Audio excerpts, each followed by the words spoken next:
You ask Tiger to solve. This deals with linear equations with one unknown.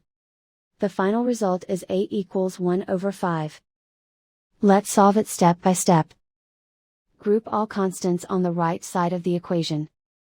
Subtract 1 over 5 from both sides. Combine the fractions. Combine the numerators. Reduce the zero numerator. Simplify the arithmetic. Combine the fractions. Combine the numerators. Isolate the a. Divide both sides by 2.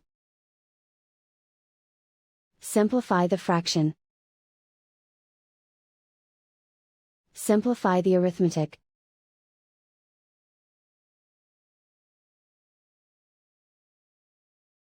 And so the final result is a equals 1 over 5.